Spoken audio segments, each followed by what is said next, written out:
Percakapan kita kali ini kita akan membahas tentang pengendalian biaya baku. Saya Rudy Abdullah di Jakarta. Sebelum kita lanjut, jangan lupa like, komen, dan subscribe. Oke, kita lanjutkan materi kita, yaitu pengendalian bahan baku.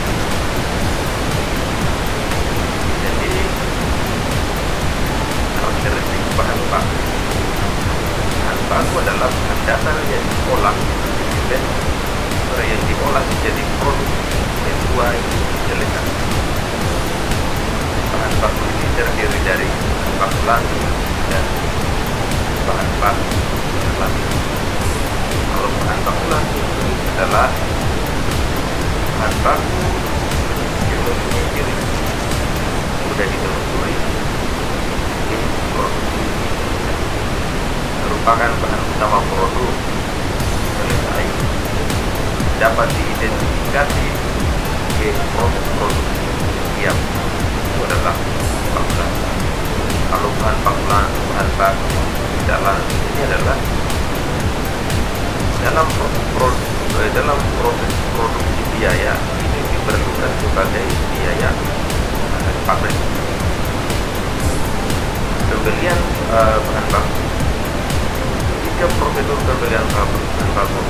Pertama, permintaan pembelian. Yang kedua, pesanan pembelian. Tiga, penerimaan bahan. Yang berkaitan dengan permintaan pembelian ini merupakan pesanan tertulis yang ditujukan ke departemen pembelian sebagai permintaan kebutuhan bahan. Formulir ini dibuat rangkap tiga. Satu, ditujukan ke departemen pembelian. Kalau pesanan pembelian ini merupakan permintaan tertulis ke supplier ya, supplier bahan tentunya, yang dikirim oleh departemen pembelian.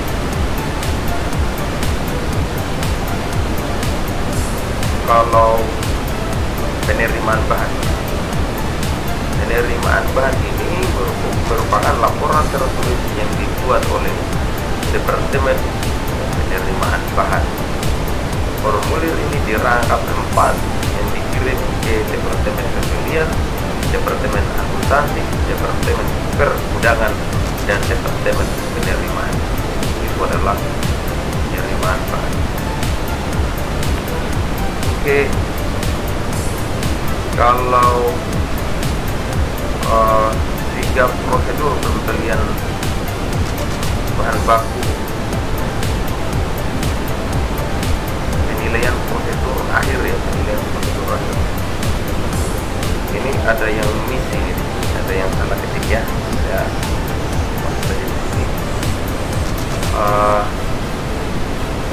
Kalau tadi yang berkaitan dengan penilaian persediaan akhir itu ada yang disebut dengan, ada dua ya metode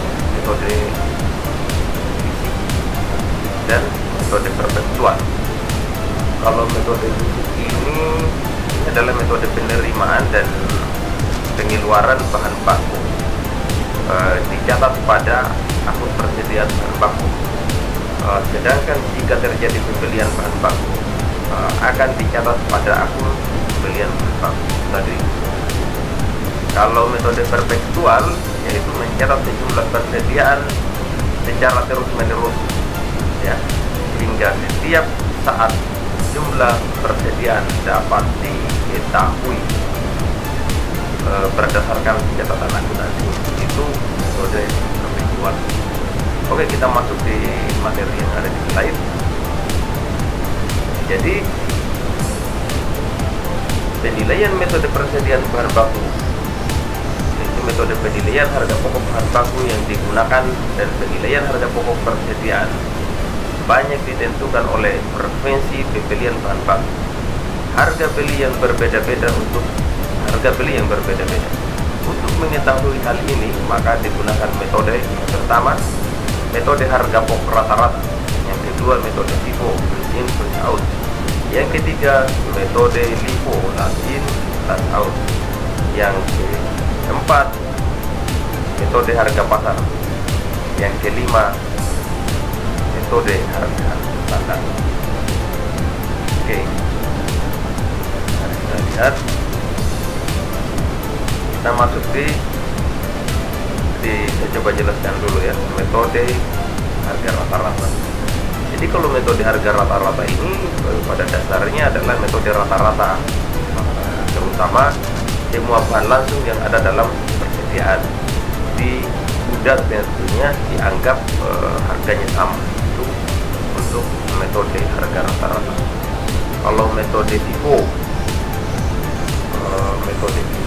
ini print out. Dalam metode ini bahan baku langsung yang digunakan, yang terutama yang dikirim ke pabrik, dianggap berasal dari persediaan lama yang ada atau paling awal tiba di gudang. Maka yang pertama kali atau digunakan untuk produksi adalah barang persediaan yang pertama kali digunakan. Itu untuk FIFO. Kalau untuk LIFO, metode ini dalam metode ini bahan langsung yang digunakan yang dikirim ke pabrik dianggap berasal dari persediaan yang baru yang ada atau paling akhir tiba di gudang. Maka yang pertama kali dipakai atau digunakan untuk produksi adalah barang persediaan terakhir kali itu metode FIFO. Kalau metode harga pasar ini semua bahan langsung yang ada dalam persediaan di gudang harganya sama, yaitu harga pasar atau harga pembelian terakhir. Kalau metode harga standar ini, dalam metode ini semua bahan yang ada dalam persediaan di gudang dianggap harganya sama, yaitu harga standar. Oke, kita lihat contoh case. Nah, contoh soalnya. Nah, pertanyaannya, berapa jumlah dan bahan baku langsung yang dikirim ke pabrik, yang B-nya yang tersisa di gudang? Ini yang pertama, yang ini kita menggunakan metode rata-rata. Coba kita lihat bahan langsung yang dikirim ke gudang, yaitu senilai 16.200.000. Kalau yang tersisa di gudang sebanyak 16.600.000. Totalnya 32.800.000. Itu metode rata-rata. Sedangkan metode FIFO, freeze in freeze out, yang dikirim ke gudang sama dengan 15.600.000. Yang tersisa di gudang yaitu sebesar 17.200.000. Totalnya 32.800.000. Itu untuk metode FIFO-nya. Jadi kalau dari penggunaan kedua metode ini tentu berbeda nilai akhirnya, sama nilai akhirnya ya. Kita lihat lagi metode LIFO. Metode LIFO nilai akhirnya juga sama metode FIFO. Yang berbeda adalah hanya metode harga standar, yaitu nilainya sebesar 33 juta. Oke, ini adalah penggunaan metode.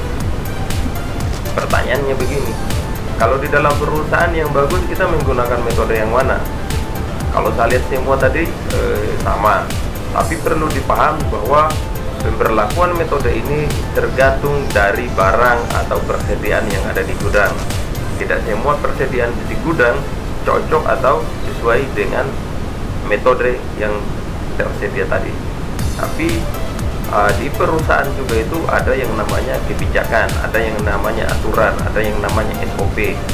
SOP dan aturan inilah yang menjadi dasar dari penentuan kebijakan-kebijakan atau keputusan-keputusan yang ada di dalam perusahaan. Jadi bisa beda antara perusahaan yang sama-sama umpamanya memproduksi barang, tetapi penggunaan metodenya bisa berbeda. Oke, saya kira itu yang menjadi inti dari materi ini. hal-hal yang tidak dipahami terkait dengan materi ini, silakan ditanyakan pada kolom komentar yang tersedia di bawah. Terima kasih. Assalamualaikum warahmatullahi wabarakatuh.